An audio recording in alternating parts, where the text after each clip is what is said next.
We're going to do our best to sort out the various symbols in Daniel chapter 8. And we're going to see where and how and if they connect to the earlier visions that we studied in Daniel. And remember that a horn is biblically symbolic of a kingdom and or of a king. And if you'll recall, that bear carried 3 ribs in its mouth. That third beast, who's now spoken of as a he-goat, and it charged that ram with such violence that the ram couldn't withstand it. And the Hebrew word used here for vision is hazon. Hazon is translated as revelation. But then something that Daniel didn't understand was revealed. Gabriel, make this man understand the vision. Question: who is this small horn of the third kingdom of Greece? And this is where we arrive at yet another sticking point. That this ruler becomes so strong, he's going to reach up to the heavens and he's going to hurl the army, the host of heaven, and the stars to the ground and trample upon them. What's this referring to? But how does the small horn challenge God? What does he mean he challenges God? As the extinction of the Jewish people and all those who joined them in spirit will become the aim in the rule of a single powerful ruler called the little horn. But there's a lot more to this story. Daniel chapter 8 is a first-class maze, and it's an expert-level puzzle all rolled into one. But if you want to understand history, not just of the end times, but also world history from the time of Nebuchadnezzar onward, then deciphering Daniel's the key. And this is because while the secular world views history as a random, linear, non-repeating unfolding of human affairs, in reality, history is a divinely controlled, pattern-based, intimately overseen unfolding of God's plan of redemption. We're going to do our best to sort out the various symbols used in Daniel chapter 8. And we're going to see where and how and if they connect to the earlier visions that we studied in Daniel. So please be aware now that we're going to take Daniel as it comes. So indeed, as we eventually move through the following chapters, what we learn will be expanded upon as more information is given to us in the form of progressive revelation.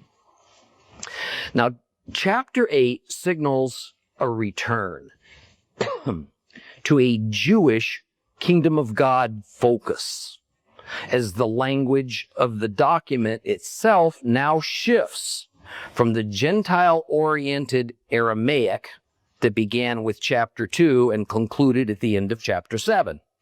So from here through the end of the book of Daniel, the language of the text is now Hebrew.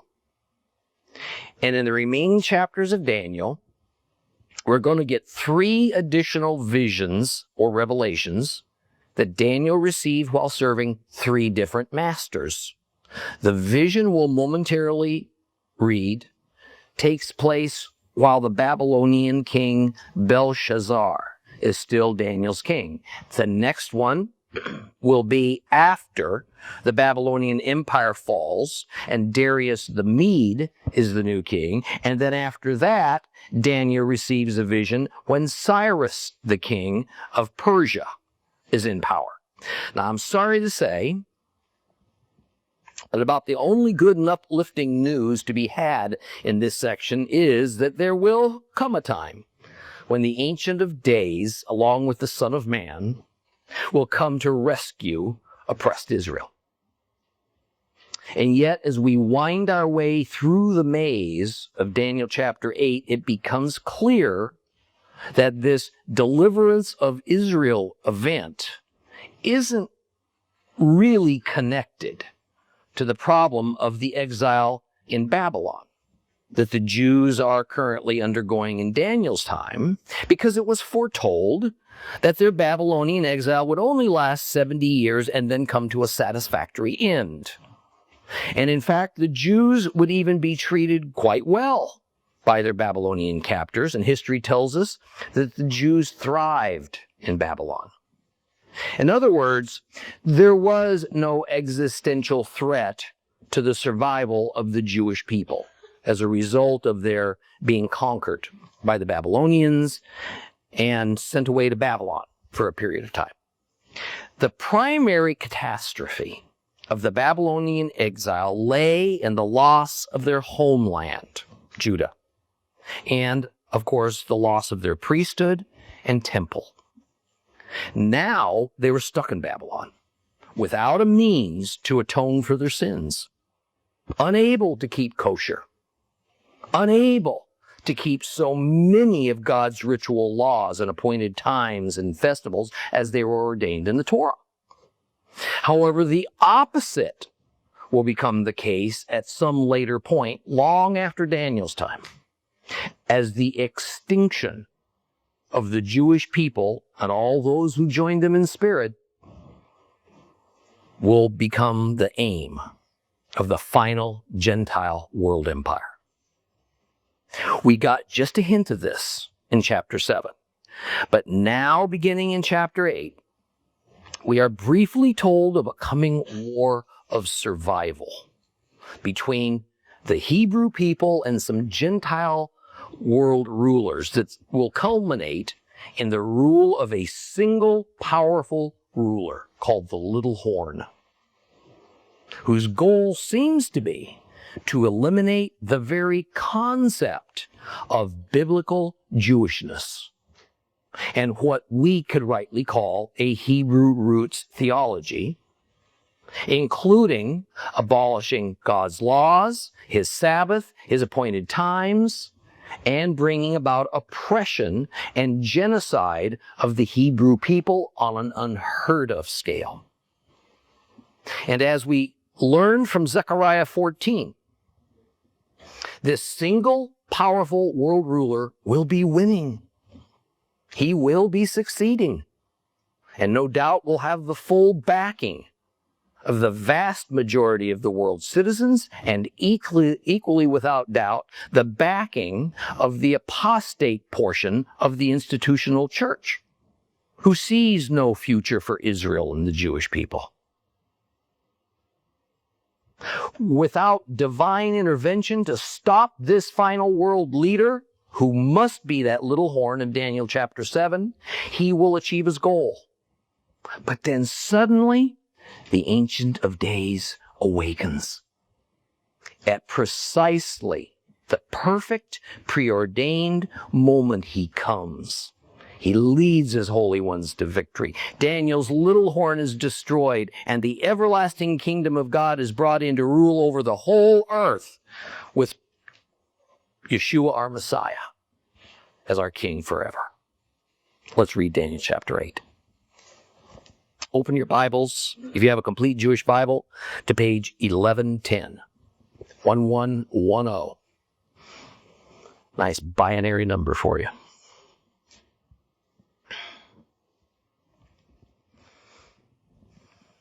Daniel chapter 8. After that first vision, it was in the 3rd year of the reign of King Belshazzar that another vision appeared to me, Daniel. I looked into the vision, and as I looked, I found myself in Shushan, the capital in the province of Elam. And I looked into the vision, and I was by the Ulai Canal, and I looked up. And as I watched, there in front of the stream stood a ram with 2 horns. The horns were long, but one was longer than the other, and the longer one came up later than the other. And I saw the ram pushing to the west and north and south, and no animals could stand up against it, nor was there anyone that could rescue from its power. So it did as it pleased. It became very strong. I was beginning to understand when a male goat came from the west, passing over the whole earth without touching the ground. The goat had a prominent horn between its eyes. It approached the ram with 2 horns, which I had seen standing in front of the river, and charged it with a savage force. I watched as it advanced on the ram, filled with rage against it, struck the ram, breaking its 2 horns. The ram was powerless to stand against it. It threw the ram to the ground and trampled it down, and there was no one that could rescue it from the goat's power. The male goat then became extremely strong, but when it was strong, the big horn was broken. In its place arose what appeared to be 4 horns in the directions of the 4 winds of heaven. Out of one of them came a little horn, which grew extremely big in the directions of the south and the east and in the direction of the glory. It grew so great that it reached the army of heaven, and it hurled some of the army and the stars to the ground and trampled on them. Yes, it even considered itself as great as the prince of the army. The regular burnt offering was taken away from him, and the place of his sanctuary was thrown down. Through sin, the army was put in its power, along with the regular burnt offering. It flung truth on the ground, and as it acted and as it prospered. And then I heard a holy one speaking, and another holy one said to the speaker, "How long will the events of the vision last?" This vision concerning the regular offering and the transgression, which is so appalling, that allows the sanctuary and the army to be trampled underfoot. The first said to me, 2,300 evenings and mornings, after which the sanctuary will be restored to its rightful state.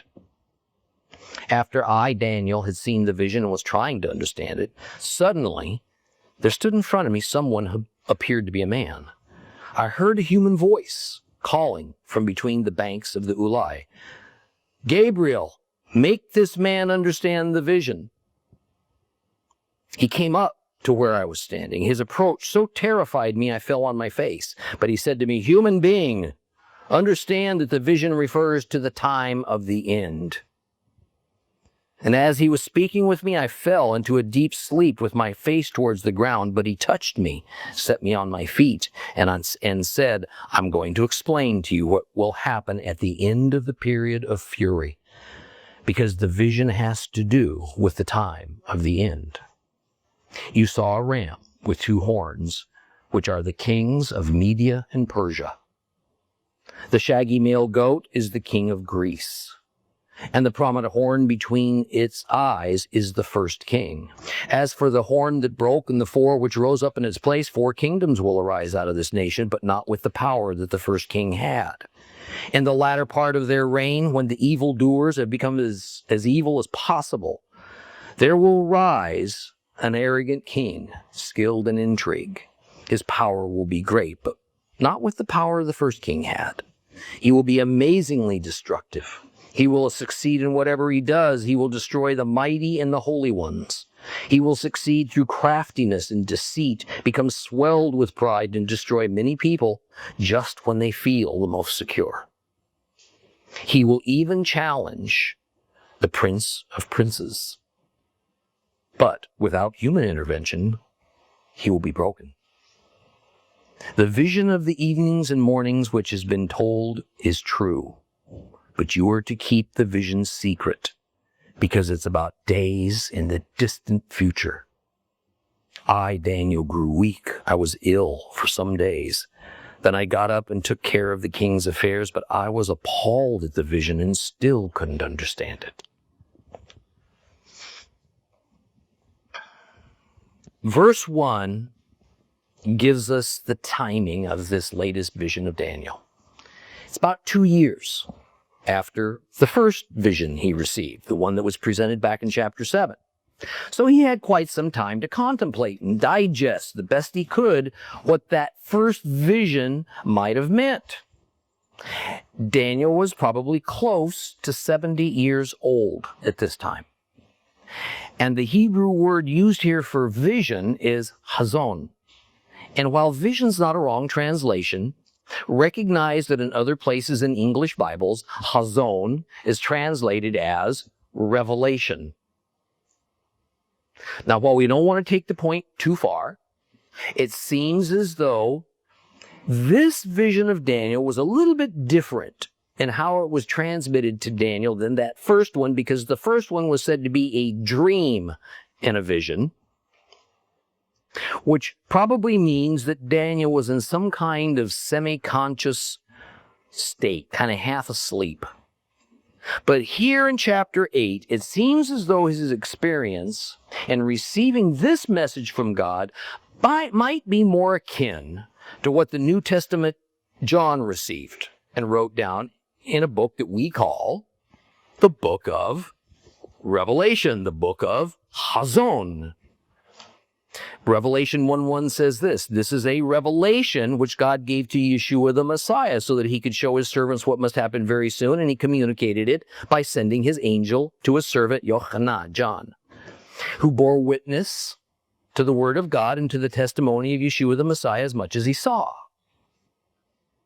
The second verse of Daniel 8 says that Daniel found himself in Shushan, the capital of Elam, and there he was standing by the Ulai Canal. Now, Shushan is also known as Susa, and in modern times in the Farsi language of Iran as Shush. And archaeologists claim that it is a very ancient city that was first built about 4000 BC, and it remained occupied till around the time of the Crusades.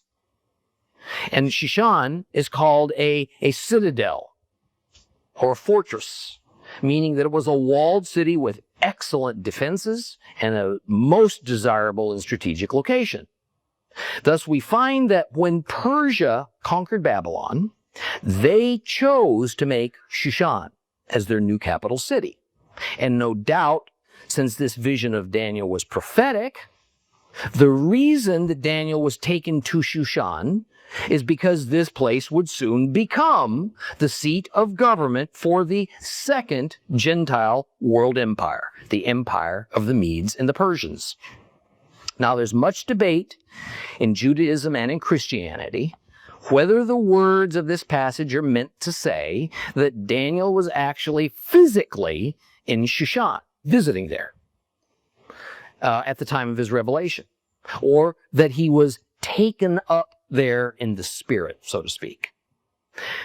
That is, Shushan was like a backdrop in a theatrical production to help Daniel understand and to visualize the meaning and the purpose of this revelation from God. And yet, interestingly, Daniel's tomb is located in Shushan. That's right, it's in Iran. Because many Jews believed that indeed he was there in person to receive this strange revelation. And in fact, he might have been a visitor to Shushan, maybe even more than once, as a visiting diplomat on behalf of Babylon. But the existence of a marked tomb doesn't necessarily mean anybody actually occupies it.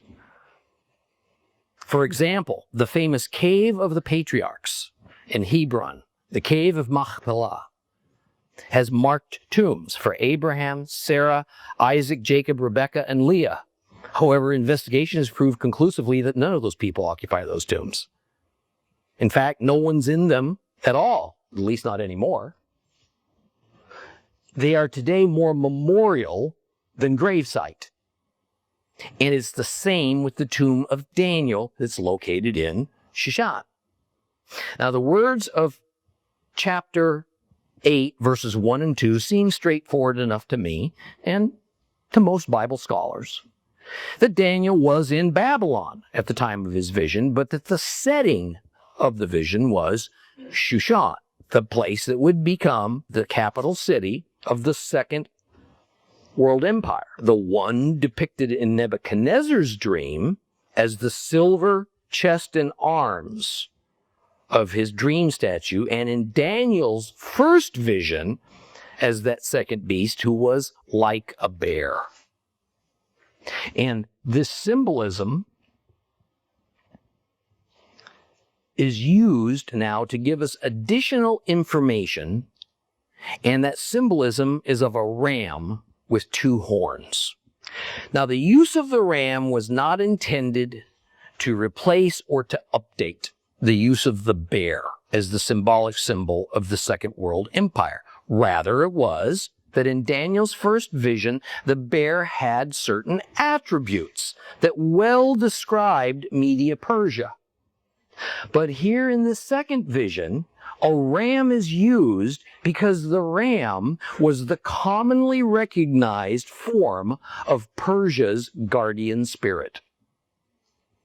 In fact, in the Zendavesta, the holy book of the religion found by Zoroaster, around 1,000 years before Daniel's day, it is said that the god Ized-Beram appeared like a ram with cloven feet and sharp-pointed horns.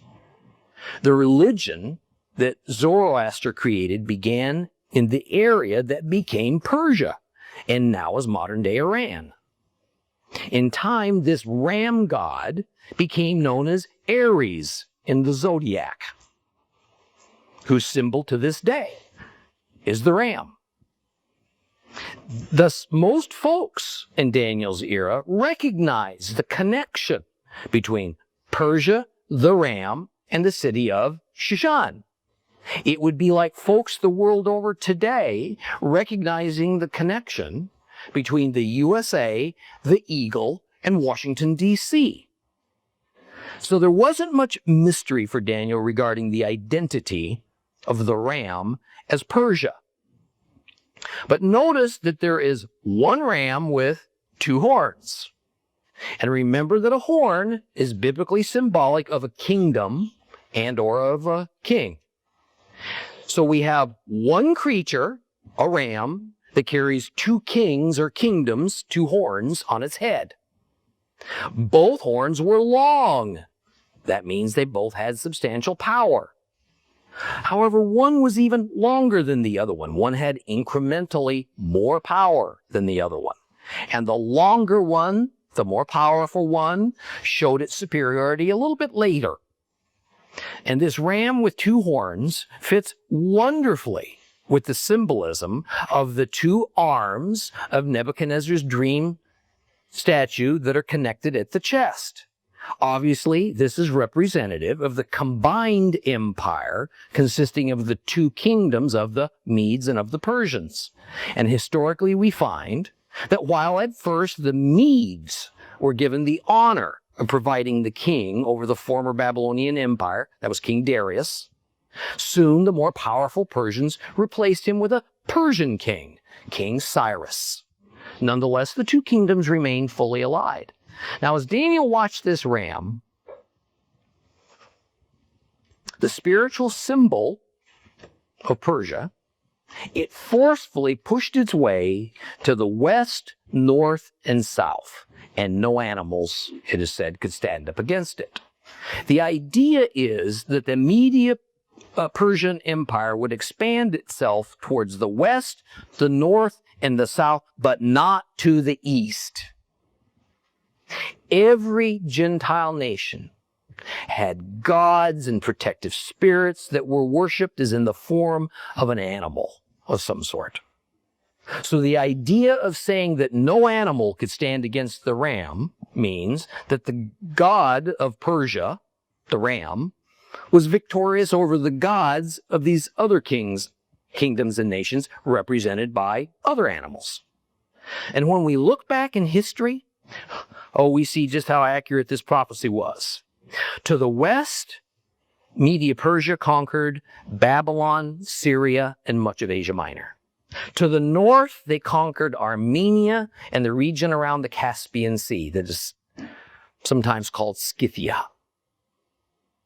And to the south, their major conquests were Egypt and Ethiopia, but they also, of course, took over the former Holy Lands of the Hebrews because that was part of the Babylonian Empire that they had just acquired.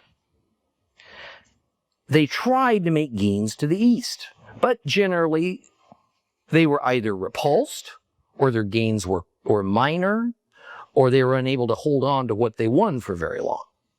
But let's also notice something else. The beast symbol in Daniel's first vision for Media-Persia was the bear. And if you'll recall, that bear carried 3 ribs in its mouth.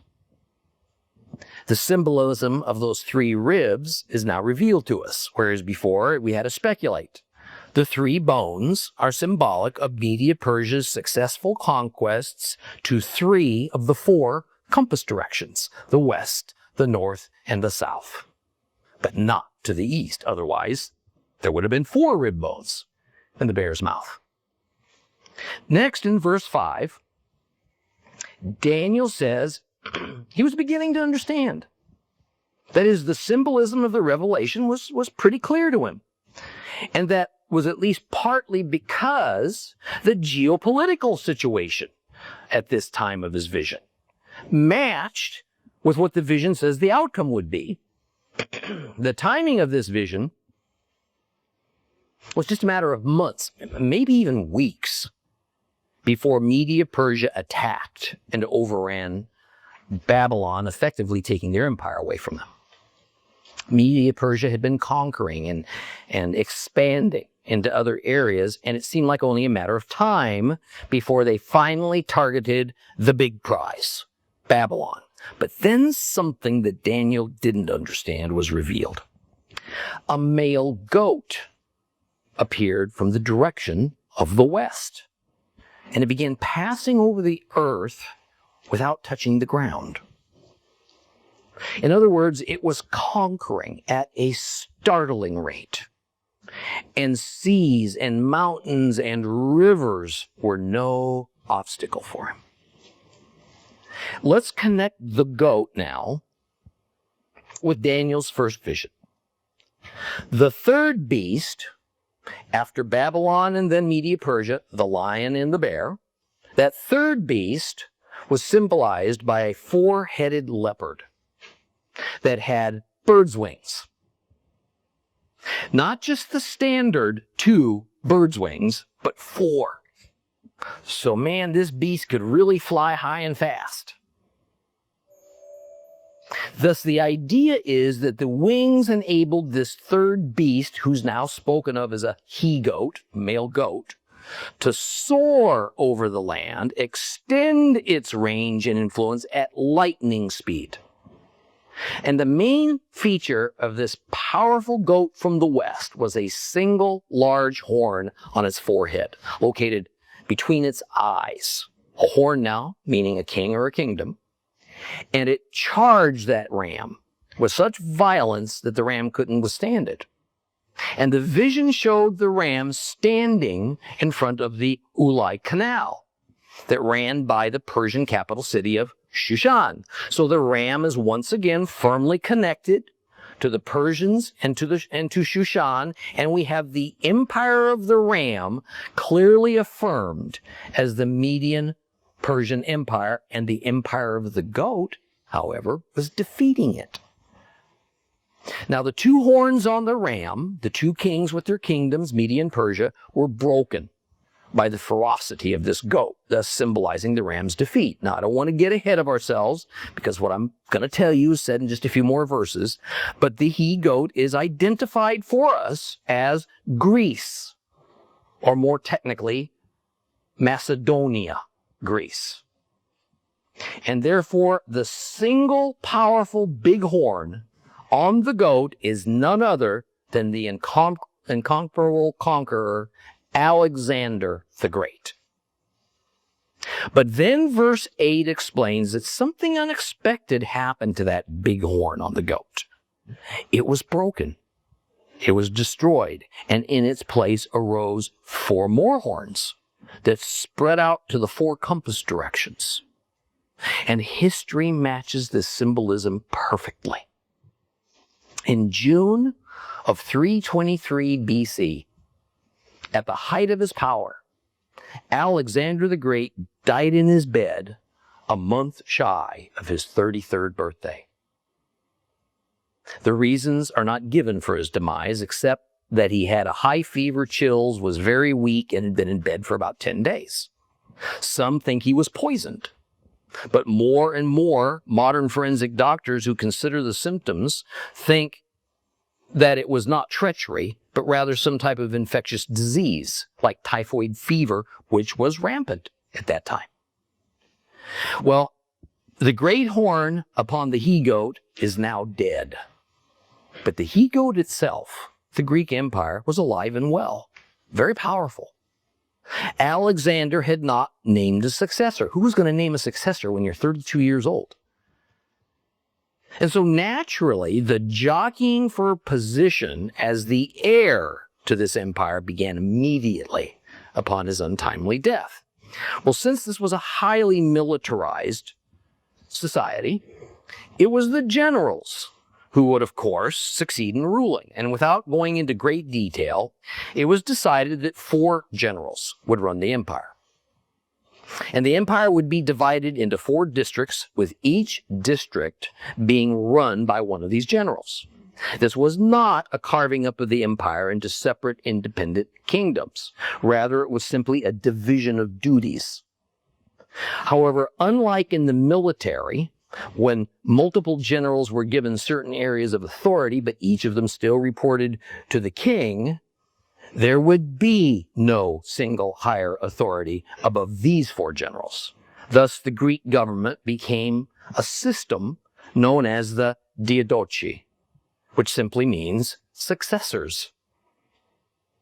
And as one can imagine, there were wars, and there were assassinations, and there was high political intrigue among these diadochi and others who were not included in this administration of the empire, but they thought they ought to be. But soon, 4 men rose to the top, they consolidated their power, and they established their rulership. Macedonia was placed under Cassander. Thrace in Asia Minor was ruled by Lysimachus. Syria by Seleucus, and Egypt, along with most of the Holy Lands, by Ptolemy. Now, technically, there were originally 5 diadochi rulers in districts, but the 5th ruler, a fellow named Antigonus, was quickly overthrown. And so, for all practical purposes, there was ever only 4. Well, so far so good with Daniel chapter 8. The interpretation of Daniel's revelation is pretty straightforward. Media-Persia is the ram with 2 long horns who overthrows Babylon. Greece is the he-goat with the 1 large horn that destroys the ram, who is Media-Persia. The second world empire conquers the first. The second then is destroyed by the third. And the third is Greece. But now we come to verse 9. And here's where things get a little bit challenging. Here we're told that from one of those horns, 4 horns, that arose on the he-goat, came another smaller one.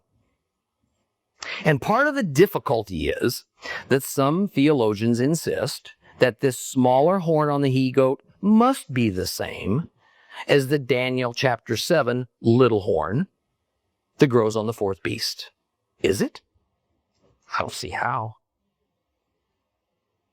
But here's the reason and the agenda of those theologians who insist that the little horns of chapter 7 and 8 are the same. Because if that's so, then the 4th kingdom, had already come by the time that their fake Daniel had written his fake prophecies.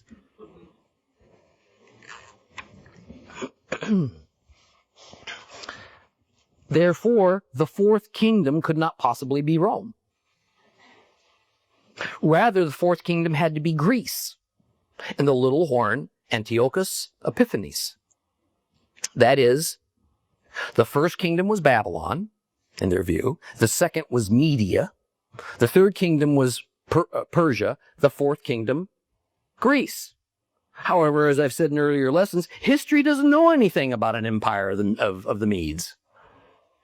It's a contrived empire of Bible theologians who need it in order for their doctrines to work out. No empire of the Medes, their whole doctrine's blown. But there are more reasons why this Greece is the 4th empire doesn't work, and why the little horn from Daniel 7 and the small horn from Daniel 8 cannot possibly be the same person. First, the little horn from Daniel 7 emphatically comes from the 4th Gentile world empire. The little horn from Daniel 8 comes from the third Gentile world empire and is well associated with the third beast imagery from Daniel's first vision. Second of all, the little horn from Daniel 7 is said to have sprouted from 10 other horns, and it displaced 3 of them. The little horn from Daniel 8 comes from one of the 4 horns, and it replaces it, but not the other 3. But in fairness, language scholars agree that the wording of this passage is very difficult, and what is being conveyed is not entirely clear. What it seems to be communicating is that out of one of those 4 horns, a ruler of little power arose, but eventually he was able to grow into a position of great power. And the district of the Greek Empire that he would control is said to be to the south and to the east and this is where we arrive at yet another sticking point. Depending on your English Bible translation, it might say that the third direction of his control was to your desire, to the glory, to the pleasant land, to the beautiful land, to the land of splendor, or one of a few more terms. These English terms are all attempting to translate the Hebrew phrase ha-tzepvi, ha-tzepvi. And we find this exact Hebrew term used in Ezekiel 20, Jeremiah 3, and Daniel 11. And regardless of the exact English words that we'll find in our various Bibles, the idea is always that it's referring to the Holy Lands. This small horn ruler that grew great will have the Holy Lands as part of his district. But then verse 10 is even more problematic, because it says that this ruler becomes so strong, he's going to reach up to the heavens, and he's going to hurl some of the army and the host of heaven and the stars to the ground and trample upon them.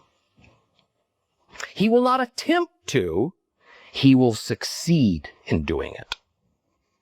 What's this referring to? I mean, can this ruler who reaches up to the heavens and is able to throw down the heavenly hosts, can this be a human being? Or are we speaking of a spiritual being? Probably the evil one, Satan. I mean, after all, how could a mortal man, no matter how powerful, reach up to heaven and throw angels down to the earth? Let's look at this briefly, and I think the explanation is not as difficult as it might seem. Let's frame this issue by drawing on our principle of the reality of duality. That is, the earth and its inhabitants, us, are generally a physical counterpart of the structure and the hierarchy of heaven and of its spiritual inhabitants.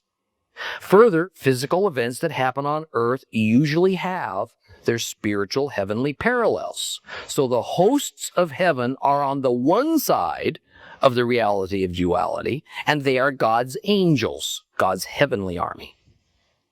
They are God's set apart spiritual beings, created to serve him. On earth, the Lord created national Israel. He set them apart as human beings to serve him.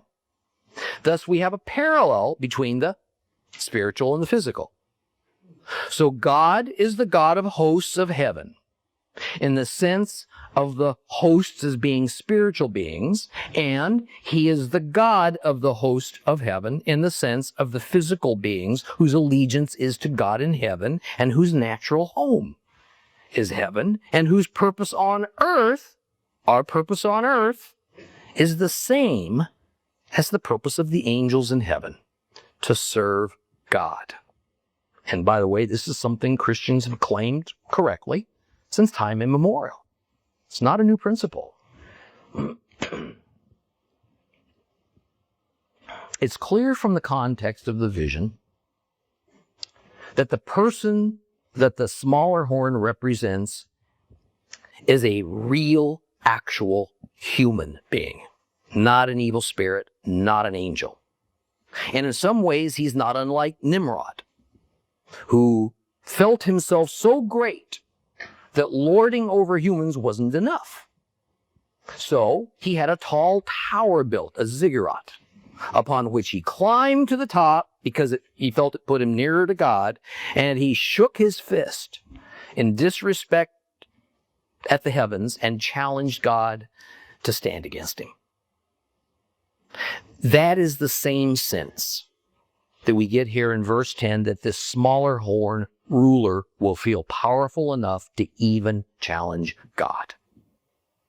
But the other reason to believe that these particular hosts of heaven are humans and not angels is that starting in verse 15, we have the angel Gabriel explaining the meaning of Daniel's vision to him.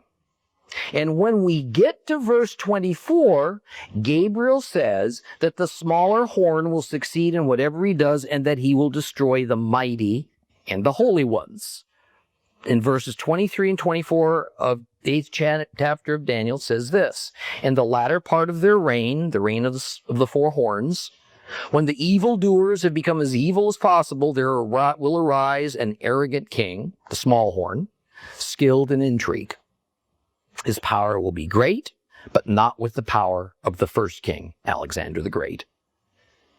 And he will be amazingly destructive. He will succeed in whatever he does, and he will destroy the mighty and the holy ones. So while I can't be 100% certain, sure seems to me that the mighty and the holy ones of verse 24 are Gabriel's explanation for in Daniel's vision what those hosts of heaven and the stars in verse 10 mean.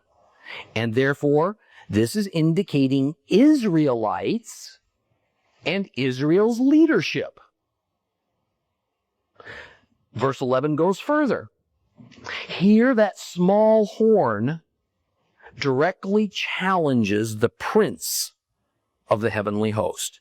This now corresponds with Gabriel's explanation of that in verse 25, where he says, he will succeed through craftiness and deceit, become swelled with pride, destroy many people just when they feel the most secure. He will even challenge the prince of princes, but without human intervention, he'll be broken. The prince of princes is the prince of the heavenly hosts, and that can't be anybody else other than God. But how does the small horn challenge God? What does he mean he challenges God? Daniel 8:11. The regular burnt offering was taken away from him, and the place of his sanctuary was thrown down. That's how he challenged him. So the little horn is going to invade the sanctuary of God, the temple, and he's going to bring a halt to the offering of sacrifices to Jehovah. Question: was there a temple at this time? No. They were up in Babylon. There wouldn't be a temple for quite a while yet. So this is obviously the future. And this can't be a heavenly event. It's impossible that either an earthly or a spiritual being could succeed in invading God's heavenly temple and stopping whatever the heavenly version of a sacrifice is. Thus, this is more proof that all that is being described concerning the stars and the hosts of heaven and of the small horn and of the sanctuary and its sacrifices is happening physically on earth, and mortal human beings are both the culprits and the victims. Now, who is this small horn of the third kingdom of Greece? Go ahead and put your Bibles down now.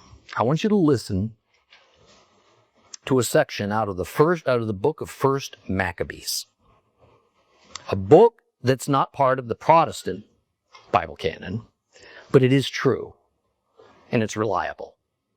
Listen to this, starting at verse 7. And after Alexander had reigned for 12 years, he died, and then his officers began to rule, each in his own place. They all put on crowns after his death, and so did their descendants after them for many years, and they caused many evils on the earth. And from them came forth a sinful root, Antiochus Epiphanes, son of King Antiochus. He had been a hostage in Rome, and he began to reign in the 137th year of the kingdom of the Greeks. In those days, certain renegades came out from Israel and misled many, saying, "Let's go and make a covenant with the Gentiles around us. Since we separated from them, many disasters have come upon us." And this proposal pleased them. And some of the people eagerly went to the king, who authorized them to observe the ordinances of the Gentiles. So they built a gymnasium in Jerusalem, according to Gentile custom, and they removed the marks of circumcision, and they abandoned the Holy Covenant. They joined with the Gentiles and sold themselves to do evil. And when Antiochus saw that his kingdom was established, he determined to become king of the land of Egypt, in order that he might reign over both kingdoms. So he invaded Egypt with a strong force, with chariots and elephants and cavalry and with a large fleet, and he engaged King Ptolemy of Egypt in battle. And Ptolemy turned and fled before him, and many were wounded and fell. They captured the fortified cities in the land of Egypt, and he plundered the land of Egypt. And after subduing Egypt, Antiochus returned in the 143rd year, and he went up against Israel. And he came to Jerusalem with a strong force, and he arrogantly entered the sanctuary, and he took the golden altar, the lampstand for the light, and all of its utensils. He also took the table for the bread of the presence, the cups for drink offerings, the bowls, the golden censers, the curtain, the crowns, the gold decoration on the front of the temple. He stripped it all off.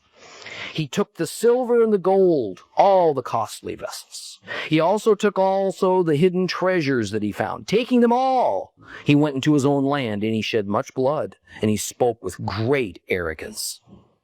Israel mourned deeply in every community. Rulers and elders groaned. Young women and young men became faint. The beauty of the women faded. Every bridegroom took up the lament. She who sat in the bridal chamber was mourning. Even the land trembled for its inhabitants, and all the house of Jacob was clothed with shame. 2 years later, the king sent to the cities of Judah a chief collector of tribute, and he came to Jerusalem with a large force. Deceitfully, he spoke peaceable words to them. They believed him.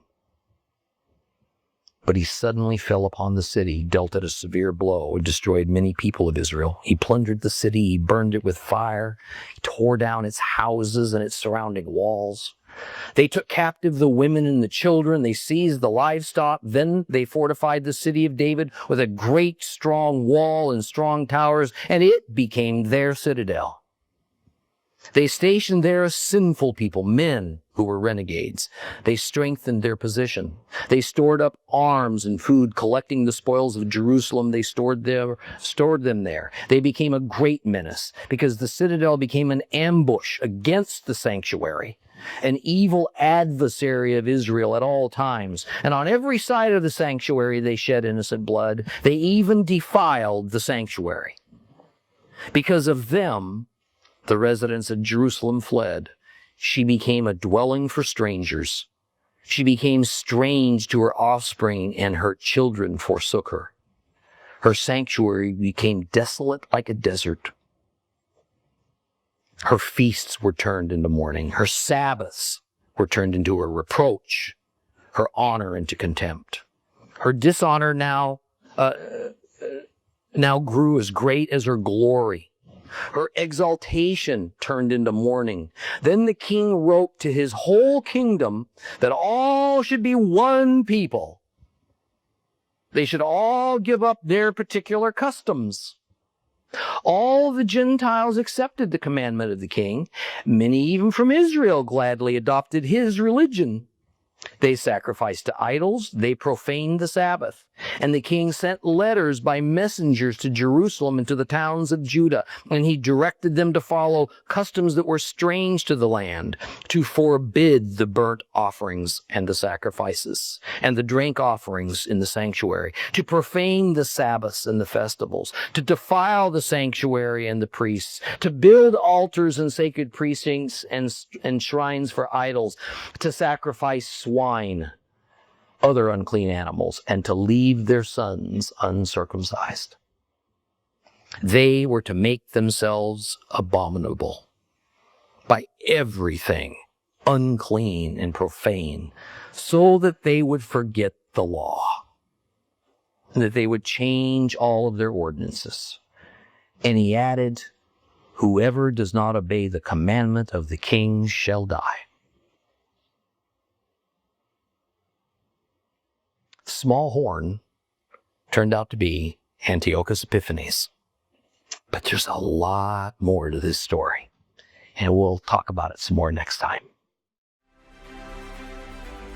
For more teachings of real Bible study and to rediscover God's Word with Tom Bradford, visit Torah Class today on the web, streaming TV, or download the Torah Class mobile app.